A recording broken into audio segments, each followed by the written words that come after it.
Nah pemirsa, kembali lagi bersama saya di Invest Time on Location. Tadi kita sudah melihat-lihat karya lukisan dari Nabil Mudor. Sekarang kita juga akan melihat nih karya lukisan dari seniman Indonesia lainnya. Nah, tapi sebelum itu kita akan melanjutkan perbincangan kita tadi ya, dengan Nabil Mudor.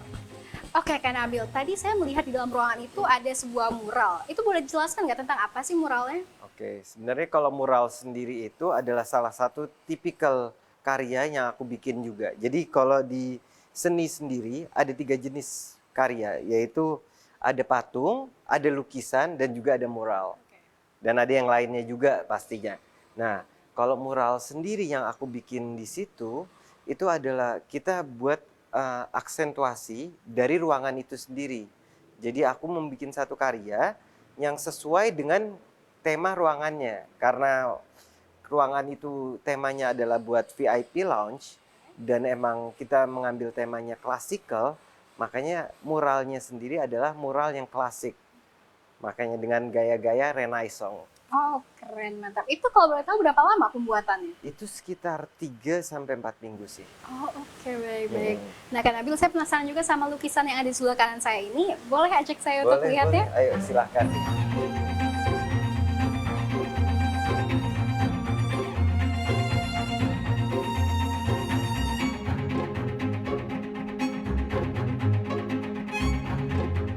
Nah pemirsa, dari tadi saya penasaran banget sama lukisan yang ada di belakang saya ini karena sangat terlihat cantik sekali taruh di ruangan. Mungkin Kak Nabil bisa jelaskan ini lukisan apa sebetulnya? Jadi untuk karya ini sendiri adalah karya yang dibuat sama seniman yang bernama Ibu Vivian. Salah satu owner dari tempat ini juga. Nah, beliau itu adalah satu seniman yang punya basic arsitektur. Beliau lama sekolah di Jerman juga untuk arsitekturnya. Jadi taste-nya sendiri bisa kerasa banget kan. Rasa arsitekturnya, buat elegansinya, buat ditaruh di suatu ruangan. Itu yang sangat diperhatikan sekali sama Ibu Vivian. Oh, oke, menarik. Ini kalau boleh tahu range harganya dari berapa nih? Nah, kalau untuk range harga sendiri, aku spill dikit aja ya. Kalau di kemarin ada di salah satu YouTube, untuk yang kecil aja itu seharga Innova Baru. Itu mungkin size setengah dari ini. Untuk yang kecil, yang setengah dari Iya. ini ya? Mm-mm. Wow, tapi emang ini keren banget sih lukisannya ini. Pemirsa, ini betulan keren sekali. Karena kalau saya lihat ini emang bener-bener mengelevate suatu ruangan. Saya jadi pengen bawa satu nih ke rumah. Itu yang paling menarik dari karya ini. Dan memang banyak banget dari para kolektor itu adalah biasanya owner-owner dari rumah-rumah yang emang pingin melakukan hal yang sama sebenarnya. Oke, wow. Spesiali ini berat banget loh by the way. Berapa kilo memang ini? Ini mungkin 200 kiloan. Oke. Jadi emang ini mix media, dan pembuatannya sendiri itu menggunakan mix media yang unik-unik. Kayak di karya yang ini itu menggunakan timah. Jadi benar-benar indah sekali. Ini mungkin tebal juga berarti ya karena Ini seberat tebal itu. sekali, bahkan untuk ngangkatnya aja waktu itu kita butuh 7 orang buat ngangkat ini karya. Wow, keren, keren, keren. Oke, mungkin kita bisa lihat lukisan Boleh, yang boleh, lain. silakan ya.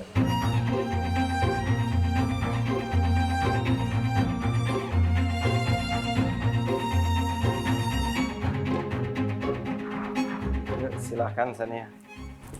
Wah, ada lukisan Raden Saleh lagi di sini kan Nabil. Iya. Ini salah satu yang one on one. Ini Oke. spesial. Ini salah satu karyaku yang pertama kali ngelukis Raden Saleh. Ini Ini Raden Saleh pertama aku lukis. keren. Oke, boleh diceritakan dong. Ini gimana? Terkait apa awalnya gimana bisa melukis Raden Saleh ini? Jadi emang dasarnya itu aku adalah salah satunya seniman dan juga influencer di bidang seni dan budaya. Salah satu inspirasi utamaku adalah Raden Saleh. Oke. Inspirasi utama dari awal mulai melukis atau gimana? Emang udah salah satu inspirasi dari lukisannya, karakternya juga. Jadi bukan cuman gaya ngelukisnya, itu pasti. Di bagian gaya melukis, Raden Saleh ini salah satu seniman yang terkenal romantisme. Oke. Gaya lukisanku menceritakan romantisme juga. Nah, tapi juga dari karakternya. Beliau juga banyak menjadi representation yang aku contoh. Oke, nice. Oke, mungkin gini kan setiap usaha tuh termasuk melukis ini kan sebenarnya ada tantangannya, ada pasang dan juga ada surutnya. Sebenarnya bagaimana sih Anda melewati hal tersebut? Nah, kalau masalah pasang surut, pasti semuanya ada kan. Cuman emang satu passion. Saat kita passion sama something, mau naik mau turun, kita bakal konsisten di bidang itu. Konsistensi yang buat entarnya kita bergerak. Tapi, dan di luar itu pun, aku juga bikin satu bisnis yang berbeda banget sama dunia seni. Yaitu Abang Nelayan. Iya, itu lebih ke perikanannya. Jadi benar-benar beda banget kan. Jadi saat salah satu dari bisnis itu, hopefully dua-duanya pastinya naik ke depan. Cuman di antara dua ini saat lagi satunya surut, harapannya yang satunya lagi pasang. Wah gila, idenya sangat keren dan sangat mulia sekali ternyata kan Nabil ya dalam Thank memulai you. bisnis. Oke, mungkin ke lukisan lagi dikit ya. Iya. Ini untuk lukisan sebesar ini, itu kira-kira berapa lama waktunya dan berapa range harganya? Nah, kalau lukisan kayak gini itu benar-benar jatuhnya supply and demand. Tapi kalau buat range-nya bisa langsung komunikasi sama kita. Biasanya kayak gitu. Spesialnya yang buat one on one. Nah, kalau untuk berapa lamanya Raden Saleh yang ini lumayan lama aku bikinnya. Karena satu dari idenya, kedua juga emang untuk eksekusinya pun kalau dilihat di belakangnya ini banyak tulisan-tulisan kaligrafi yang emang ini salah satu karya yang bisa disebut idealismeku lah. Oke, baik-baik. Oke, mungkin pemirsa, mungkin Anda bisa lihat ini ternyata memang betul ya, di dalam lukisan ini memang ada lagi. Tuh, tulisan-tulisan Arab, ini kaligrafi-kaligrafi Arab gitu yang emang Anda sengaja masukkan berarti ya? Kayak di sini salah satunya Bapak Seni Indonesia. Ini salah satu kenapa aku bikin Raden Saleh. Oke. Raden Saleh ini adalah seniman yang udah menaikin martabatnya Indonesia karena karya seni. Jadi seni itu bisa jadi sesuatu yang impactful banget loh. Contohnya karyanya Raden Saleh yang penangkapan di Ponegoro. Oke. Nah, Bapak Seni Indonesia karena beliau adalah seniman yang bawa modern art ke Indonesia. Keren banget ya pemirsa ya. Mungkin, nah tadi kan jelasin kalau lukisan seperti ini yang one on one, Iya. ini kan ada supply dan demand tadi ya, tergantung supply dan demandnya. Ini mungkin bisa dijelaskan kompetitornya ada nggak sih dan gimana tuh cara Nabil menghadapi kompetitor-kompetitor tersebut? Oke. Kalau masalah kompetitor, kebetulan aku ngelihat seni ini niche yang sebenarnya sangat kecil. Jadi aku melihatnya bukan sebagai kompetitor, malah partner dalam berbisnis. Kenapa? Karena aku melihat dengan banyaknya kita punya kolaboratif, support satu sama lain, kita bisa membesarkan market. Instead of kita berkelahi di dalam market yang kecil, kenapa kita nggak lebarin aja marketnya? Jadi makan bersama. Wow, jadi kayak mengepakkan sayap bersama-sama juga gitu ya. Betul, penting banget. Spesiali saat ide aku adalah untuk meledakkan seni di Indonesia. Kalau seandainya aku ngerjain itu sendiri, nggak bakal terjadi. Dengan ada support galeri, support para seniman lain. Bahkan kalau di kontenku sendiri, banyak kan malah mengenalkan seniman-seniman dan galeri-galeri. Oke. Mungkin bisa kasih kita tips nih, bagaimana sih untuk seniman muda agar seni bisa dijadikan investasi dan bukan hanya pajangan? Kalau untuk seniman muda ataupun anak-anak muda lah anggapannya, yang untuk mereka mau mulai start investasi, pertama pilih senimannya. Seniman yang lo tahu dia punya kompetensi, dia punya komitmen dalam dunia seninya. Dan juga kedua, semua orang punya tes beda-beda. Seni ini sesuatu yang lo bakal taruh di rumah lo. Jadi kalau bisa pilih karya seni yang menarik buat diri lo sendiri. Jadi saat itu karya udah menarik buat diri lo, entarnya bisa jadi investasi bukan cuma dalam bentuk finansial, tapi juga dalam emosional. Oke. Mantap. Oke, mungkin ini gimana kalau tips untuk penjualan karya seni nih? Apakah di pameran atau di website? Gimana biasanya? Oke, kalau buat tipsnya sendiri untuk penjualan, kalau penjualan itu sebenarnya yang paling penting adalah gimana kita mengenalkan diri kita kepada market, satu. Kedua, perbanyak mata yang melihat. Jadi kalau ada pameran diikutin pamerannya. Kalau ada dokumentasi, wajib banget didokumentasi saat berkarya, didokumentasi saat melakukan pameran, didokumentasi, ataupun saat ada penjualan pun didokumentasi. Itu menjadi salah satu key point. Jadi seniman-seniman itu bisa mulai dikenal lebih banyak orang dari situ. Baik, baik, baik. Keren sekali nih. Oke, mungkin kita mau lihat lukisan lainnya? Boleh.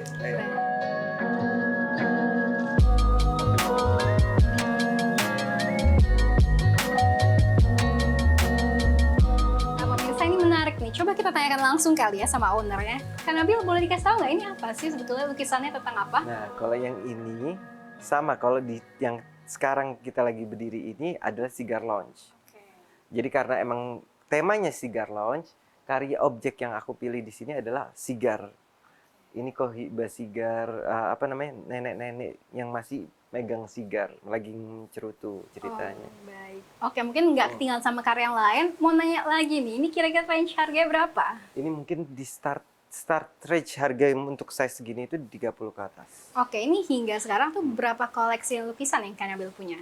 Yang Kak Nabil miliki dan yang dijual ataupun yang nggak dijual gitu, yang dipertahankan? Mostly kalau untuk sekarang itu di seniman-seniman muda kalau aku pribadi.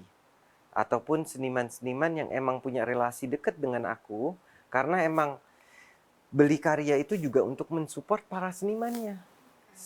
Tapi pastinya kita harus suka dulu sama karyanya dan juga ya support dengan cara membeli, karena saat membeli satu karya itu menjadi satu apresiasi yang membuat motivasi lebih buat para senimannya. Kenapa aku bisa tahu? Karena aku seniman juga dan aku ngerasain hal yang sama. Oke, baik. Mungkin kita pasti sudah, pemirsa juga pasti setuju kalau misalnya 2000, mulai dari pandemi COVID ini kan dunia ini sedang dilanda ketidakpastian gitu ya. Ada pandemi, ada krisis, ada resesi, dan juga sekarang inflasi gitu. Nah, sebenarnya orang kan menjadi semakin berhemat. Bahkan survei dari BI juga, daya beli masyarakatnya juga sudah mulai menurun. Nah, kira-kira Anda ini melihatnya seperti apa dan apakah masih akan cuan untuk bisnis seni ini dalam seperti tahun-tahun sebelumnya? Kalau ngelihat kita narik garis mundur ya, ngelihat di COVID kemarin, malah seni menjadi salah satu investment ataupun pembelian yang sangat baik. Dan aku percayanya saat kita punya passion in something, mau itu lagi gelap, mau itu lagi terang, pasti abis gelap timbul yang terang. Jadi ada waktunya masing-masing. Dan kita pasti sebagai seniman itu seorang yang kreatif. Di seyogyanya bukan kreatif dalam berkarya doang, tapi dalam menjualnya. Bisa dengan banyak hal, menggunakan inovasi-inovasi baru, bisa menggunakan NFT, bisa menggunakan banyak hal, fine print. Itu hal-hal yang bisa dilakukan untuk cara mensiasati saat ekonomi itu lagi meredup.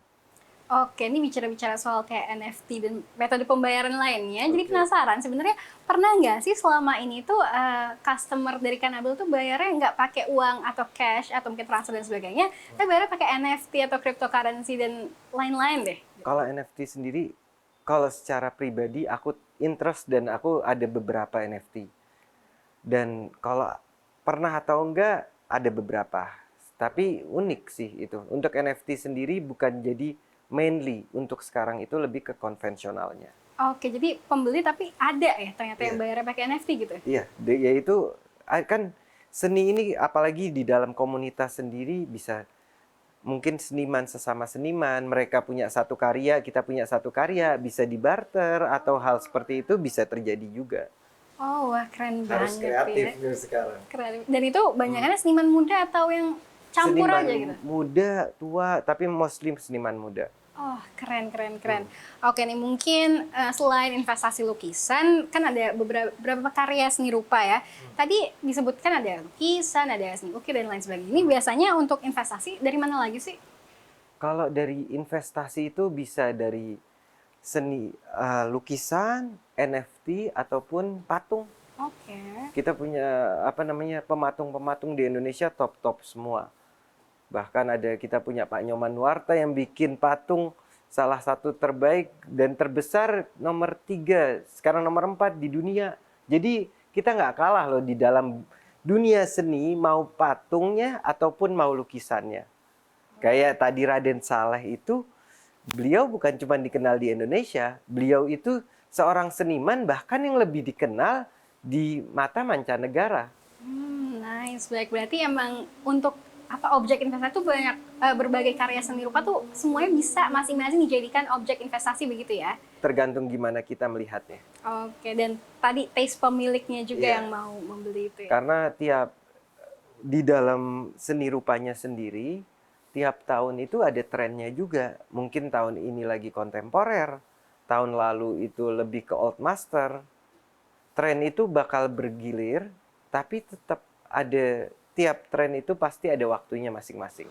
Oke, baik, menarik sekali. Mungkin sebagai penutup ya, soal prediksi 2023 katanya bakal gelap. Bahkan berita di mana-mana udah kayak 2023 ini akan dilanda awan gelap gitu. Nah, ini untuk dunia seni, Anda melihatnya seperti apa? Dunia seni, kalau kita ngelihat bukan cuma di pandemi kemarin, tiap kali ada gelap, seni itu bisa jadi waktu yang tepat buat investasi.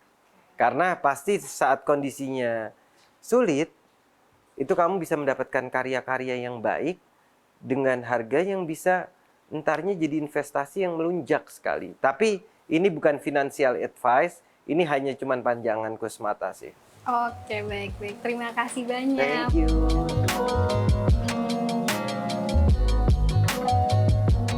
Nah pemirsa, ternyata baik lukisan maupun karya seni rupa lainnya seperti patung dan juga ukiran dapat memberikan pundi-pundi cuan bagi kolektornya.